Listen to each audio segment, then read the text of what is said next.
नमस्कार। आप सुन रहे हैं गप्पा विद गुरु और मैं आपका दोस्त फिर एक बार आपसे मुलाकात करने आया हूँ। मेरा नाम है आरजे गुरु। तो आप सोच रहे होंगे कि आज मैं आपको क्या बता रहा हूँ। आज मैं आपको कहानी सुनवाऊंगा, कोई इन्फॉर्मेशन शेयर करूंगा या फिर कोई गीत, कोई कविता सुनवाऊंगा।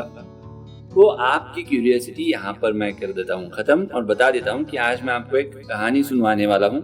पहली बार गप्पा विद गुरु में आप सुनेंगे कहानी, वो भी प्रेम वाली, यानी लव स्टोरी बताने जा रहा हूँ मैं आज आपसे। उससे पहले आप सबको बहुत दिल से धन्यवाद कहना था। ये कोई फॉर्मेलिटी नहीं है, बहुत ही दिल से मैं आपको थैंक्स कहना चाहता हूँ। आज की डेट में गप्पा विद गुरु ये यूट्यूब चैनल 125 प्लस सब्सक्राइबर्स का हो चुका है। तो वो जो 125 प्लस लोग हैं उन सबको मैं प्रणाम करना चाहता हूँ। मुझे सपोर्ट करने के लिए आप सबको थैंक्स कहना चाहता हूँ, ठीक है?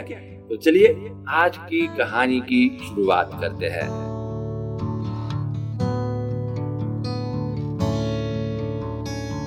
उन दोनों के बीच में बहुत जोर का झगड़ा हो रहा था। वो कह रही थी कि तूने चीटिंग की है, ये बता रहा था कि इसमें मेरी तो कोई गलती नहीं है। मुझे तो लगा था कि सब कुछ पहले से पता होगा, अब इसमें मेरी क्या गलती है? अगर तुमने वेरीफाई नहीं किया है तो उसके लिए मैं कैसे जिम्मेदार हो सकता हूँ? उनका झगड़ा बहुत जोरों शोरों से चल रहा था। तभी वो बोल पड़ी, देखो सचिन, अभी मुझे और बर्दाश्त नहीं होता। मैं खुद को नहीं संभल पा रही हूँ। मुझे यही लग रहा है कि मैं फंस चुकी हूँ और मैं तुम्हारे साथ नहीं रहना चाहता। सचिन उसकी आंखों की तरफ देख रहा था। वो थोड़ा पीछे हटा, उसने लंबी गहरी सांस भरी और वो चिंकू यानी स्नेहा से कहने लगा, ठीक है, अगर तुमने डिसीजन ले लिया है तो मुझे भी कोई एतराज नहीं है, लेकिन चिंकू मुझे एक बात बतानी है। थोड़ा समय एक दूसरे के लिए देना चाहिए। मैं ये एहसास कराना चाहता हूँ कि हाँ, गलतफहमी हुई है, तुम अनजानपन का शिकार बन चुकी हो, लेकिन उसमें मेरी कोई गलती नहीं थी। मुझे पूरा भरोसा है मेरे प्यार पर। जब ये चीज तुम्हारे समझ में आएगी तो तुम जरूर समझ जाओगी। ठीक है, अगर तुमने डिसीजन ले लिया है अलग होने का तो कोई बात नहीं, लेकिन 1 महीना मैं तुम्हारे साथ में ही रहना चाहता हूँ, ताकि तुम्हें मैं ये बता पाऊं कि मैं प्रोफेशनल चीटर नहीं हूँ। जो भी था वो महज एक इत्तेफाक था। ये सुनने के बाद चिंकू कहने लगी, सचिन, क्या तुम्हें ऐसा लगता है कि मेरी जिंदगी कोई फिल्म की कहानी या स्टोरी है? ऐसा नहीं हो सकता। ये सिर्फ फिल्मों में हो सकता है। ये 15 दिन 1 महीने का नाटक मैं नहीं सह सकती। सचिन फिर शांत हुआ। वो कहने लगा, ठीक है, जैसे तुम्हारी मर्जी, लेकिन फिर एक बार, आखिरी बार मैं एक बात बताना चाहता हूँ। अपनी आंखें बंद कर लेना चाहिए और सोचना, अपने अंदर की आवाज को सुनने की कोशिश करना और उस अंदर वाली आवाज को ही पूछ लेना कि क्या करना चाहिए, आगे बढ़ना चाहिए या फिर यहीं पर रुकना चाहिए। अगर अंदर से आवाज आती है यही रुकना होगा, मैं यहाँ पर रुकने के लिए। उसके बाद चिंकू ने क्या कहा होगा? आपको क्या लगता है चिंकू की अंदर की आवाज क्या कह रही होगी? चिंकू बहुत गुस्से में थी। वो कहती है कि अभी के अभी मैं मेरे घर जा रही हूँ, मुझे पछतावा हो रहा है मेरे किए पर, और मैं वापस आऊंगी ये उम्मीद कभी ना करना। देखो, ये मेरा मोबाइल है, ये तुम्हारा व्हाट्सएप का चैट है, मैं तुम्हें ब्लॉक कर रही हूँ। मैं इंस्टाग्राम पे भी तुम्हें ब्लॉक कर रही हूँ, मैं फेसबुक पर भी तुम्हें ब्लॉक कर रही हूँ। प्लीज मेरे साथ कोई भी कांटेक्ट बनाने की कोशिश मत करना, तुम्हारे हाथ निराशा आएगी। उसके बाद सचिन के हाथ में कुछ नहीं था। वो कहता है, ठीक है, और चिंकू वहां से चली जाती है। हुआ दरअसल यूं था कि सचिन एक बहुत ही बड़ी कंपनी में काम करता था। उस कंपनी के जो एमडी थे, उन एमडी के कार पर वो ड्राइवर था। सचिन की पर्सनालिटी बहुत अच्छी थी, उसकी लैंग्वेज बहुत साफ सुथरी थी। वो अंग्रेजी भी बहुत अच्छी तरीके से जानता था। उसकी पढ़ाई उतनी अच्छी नहीं थी, लेकिन वो बहुत टैलेंटेड था, जिसकी वजह से उसे कोई प्रोफेशनल या फिर अच्छी जॉब नहीं मिली थी। और वो एक बहुत अच्छा ड्राइवर था, तो इसलिए ड्राइविंग का काम वो कर रहा था। जब चिंकू यानी स्नेहा के कांटेक्ट में वो आता है, तो चिंकू को ऐसा लगा था कि ये कोई ड्राइवर नहीं हो सकता, ये कोई बड़ा इंसान होगा, इसके पास गाड़ी है, इसका रहन सहन बहुत अच्छा है। और यही समझकर इन दोनों के बीच में प्यार पला था। बेलगाम शहर की ये बात है। बेलगाम शहर में अनगोल नाम का एक जो एरिया है, उस एरिया में सचिन एक किराए के मकान में रहता था। वो अनगोल और बेलगाम में बहुत नया था।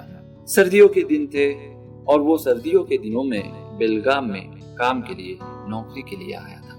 वो जिस मकान में किराए से रहता था, वहीं पर एक बहुत छोटा सा दुकान था। उस दुकान में एक चुलबुल सी लड़की रहती थी। वही लड़की है चिंकू। चिंकू एक होनहार लड़की थी, लेकिन वो बहुत गरीब परिवार से ताल्लुक। उनके घर में हमेशा कोई ना कोई प्रॉब्लम चलते रहते थे। चिंकू के पिताजी एक अल्कोहलिक थे, उनको शराब की लत थी। वो शराब पीकर आते और घर में हमेशा बहुत बखेड़ा करते। चिंकू को एक छोटा भाई भी था, उसका नाम था राहुल। उसकी परवरिश करनी थी, उसको अच्छी पढ़ाई देनी थी, और माँ की बीमारी, उसका इलाज भी करवाना था। अब चिंकू के सामने 2-3 तरीके थे ये करने के लिए। एक तो वो पढ़ाई करके अच्छी नौकरी ढूंढ लेती, या फिर किसी रईस अमीर इंसान के साथ वो शादी करती। और इसीलिए वो हमेशा यही सोचती, मेरे सपनों का राजकुमार बहुत अमीर होगा और मैं उसके साथ शादी करूंगा। चिंकू का एक छोटा दुकान था। उस दुकान में कभी चिंकू की माँ, कभी उसके पिताजी, तो कभी खुद चिंकू रहते थे। वो बहुत ही लिमिटेड टाइम के लिए दुकान खोलते थे, जैसे सुबह 6 बजे से लेकर सुबह 10 बजे तक, इस तरह से। उस दुकान में कुछ सामान खरीदने के लिए एक बंदा आता था, वही बंदा सचिन था। वो हमेशा उस दुकान से चाय के लिए दूध, कुछ बिस्कुट्स और चाय की पत्ती खरीदता था। वैसे उनकी दुकान में और भी बहुत सारी चीजें थी, जैसे कि पान और कुछ टोबैको के प्रोडक्ट्स, लेकिन उन प्रोडक्ट्स की ओर सचिन का रुझान नहीं था। यही बात स्नेहा को, चिंकू को बहुत अच्छी लगती। वो हमेशा सचिन को ऑब्जर्व करती थी कि ये बंदा एग्जैक्टली करता क्या है, कहीं ये खुद एक ड्रिंकर तो नहीं, अल्कोहलिक तो नहीं। और उसके ऑब्जर्वेशन में ये नतीजा आया था कि सचिन एक बहुत ही होनहार और किसी भी तरह की बुरी लत न रखने वाला बंदा है, और इसीलिए वो सचिन के करीब जा रही थी। फिजिकली नहीं, सिर्फ और सिर्फ मेंटली। एक बड़ा सा जैकेट लपेटकर सचिन एक बार चिंकू की दुकान में आता है। दुकान में चिंकू अकेली थी। वो कहता है कि मुझे आधा लीटर दूध चाहिए, 100 ग्राम चाय की पत्ती और एक पतंजलि का बिस्कुट। चिंकू अपने दुकान में देखती है तो वहां पर अभी तक दूध नहीं आया था। चिंकू कहती है कि मेरे पास अभी बिस्कुट है, चाय की पत्ती भी है, लेकिन दूध नहीं है। दूध आने में अभी आधा घंटा लगेगा। आप एक काम करना, आपका मोबाइल नंबर दे देना, जैसे ही दूध आएगा मैं आपको बता दूंगा। सचिन कहता है ठीक है। कोई अगर ब्यूटीफुल सी लड़की आपका नंबर मांगे तो आप उसे जरूर देंगे ना। सचिन अपना नंबर देकर चला जाता है। आधे घंटे के बाद जब दूध आता है तो चिंकू उसे फोन मिलाती है। जब वो फोन मिलाती है तो उधर से एक बहुत ही मीठी सी कॉलर ट्यून उसको सुनाई देती है। वो कोई रोमांटिक वाली या फिर बहुत ही प्रेम प्यार को व्यक्त करने वाली कॉलर ट्यून नहीं थी, बल्कि वो एक पेट्रियोटिक गाना था, ऐ मेरे वतन के लोगों। ये गाना सुनने के बाद चिंकू और भी इम्प्रेस हो जाती है। उसे लगता है कि इस बंदे को सोशल कंसर्न है, ये बंदा देश के बारे में सोचता है। अब उसके दिमाग में यही इमेज थी कि ये बहुत अमीर इंसान है, तभी तो इसके पास इतनी बड़ी गाड़ी है, इतने अच्छे कपड़े भी वो पहनता है। और वो उसे इन्फॉर्म कर देती है दूध के बारे में।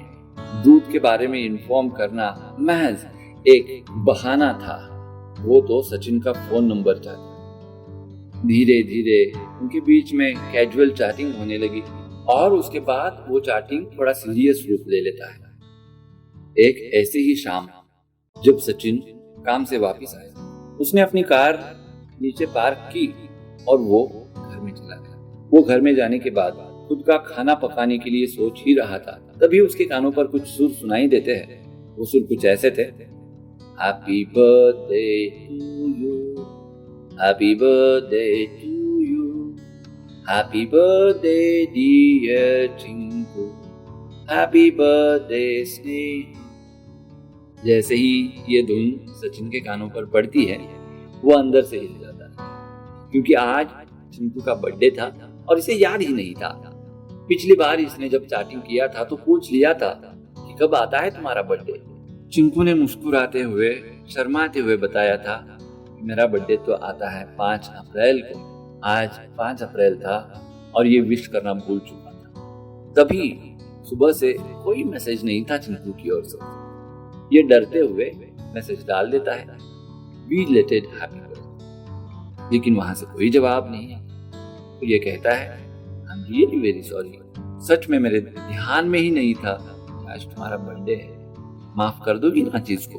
उनके बीच में थोड़ा झगड़ा सा होता है और तभी एक मैसेज सचिन के मोबाइल पर पॉपअप होता है। उस मैसेज में लिखा था, क्या मेरे साथ शादी करोगे? यह मैसेज पढ़कर सचिन सदमे में चला गया। उसे समझ में नहीं आ रहा था कि क्या बताए। उसने बता दिया, मैं शादी करने के लिए राजी हूँ, लेकिन मुझे लगता है कि हम दोनों को एक दूसरे के लिए थोड़ा समय देना चाहिए।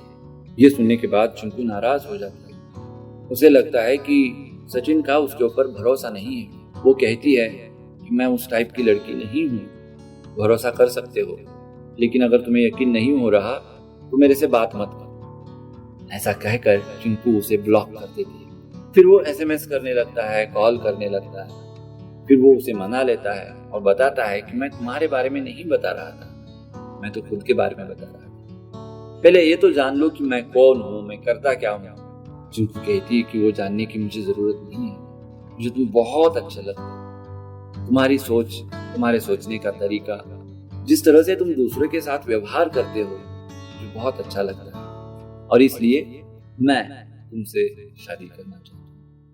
जानती हूँ वैसे ये बात कहना बहुत मुश्किल है, लेकिन आज मैंने डेटिंग किया है, आज मेरा बर्थडे भी है, प्लीज मुझे निराश मत करना। ये पता करने के बाद भी सचिन कहता है कि ठीक है, कोई बात नहीं, एक काम करते हैं, कल सुबह हम दोनों मिलते हैं। चिंकू कहती है, ठीक है, जरूर मिलेंगे, लेकिन कहाँ पर मिलेंगे? यहाँ अनगोल में तो मैं नहीं मिलूंगी आपसे। तो सचिन कहता है, कोई बात नहीं, मैं एक काम करूंगा, हरि मंदिर के यहाँ कल सुबह मैं वेट करूंगा, तुम वहां पर चले आना। हम वहां से जाएंगे हिंगलगा गणपति मंदिर में और गणपति मंदिर में बैठकर बात करेंगे। प्लान के मुताबिक वो तैयार होकर जाता है। उसके कार का फ्रेग्रेंस और उसका डीओ का फ्रेग्रेंस बहुत हंगामा मचा रहा था और तभी वहां पर चिंकू आता है। वो दोनों एक साथ ड्राइव करने लगते हैं।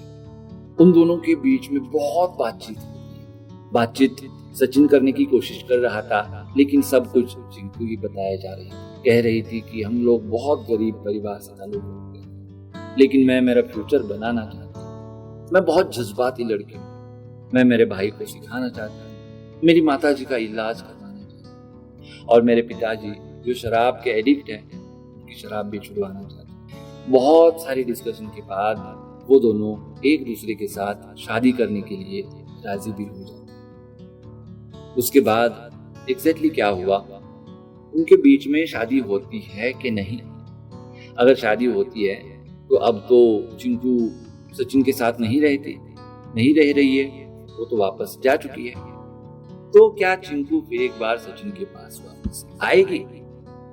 ये आपको पता चलेगा, लेकिन आज नहीं, अगले बुधवार को। तो अगले बुधवार तक आपको थोड़ा इंतजार करना होगा। उस बीच ये जो कहानी है, इस कहानी के बारे में आप सोचिए और आपके विचार कमेंट बॉक्स में जरूर लिखिए। आपको एक और जरूरी बात बताना चाहता है गुरु, कोरोना का कहर अभी तक पूरी तरह से कम ही नहीं हुआ है, इसलिए हम सब लोगों को संभलना चाहिए, ख्याल रखना चाहिए एक दूसरे का। 18 बरस के ऊपर के जो लोग हैं, उनको भी बहुत ही जल्द वैक्सीनेशन की शुरुआत हो जाएगी। हम लोगों को इंतजार करना चाहिए हम लोगों को खुद को वैक्सीनेट करवाना चाहिए और उसके बाद भी मास्क और सैनिटाइजर से दोस्ती नहीं तोड़नी चाहिए। इतना ही नहीं, 2 गज की दूरी है बहुत जरूरी। ठीक है, आज के लिए यहाँ पर रुकूंगा मैं। मुझे इजाजत दीजिए। ख्याल रखिए उनका जिनसे आप मोहब्बत करते हैं, साथ ही खुद का भी ख्याल रखिए। लव यू ऑल और स्टे होम, स्टे सेफ। जय हिंद।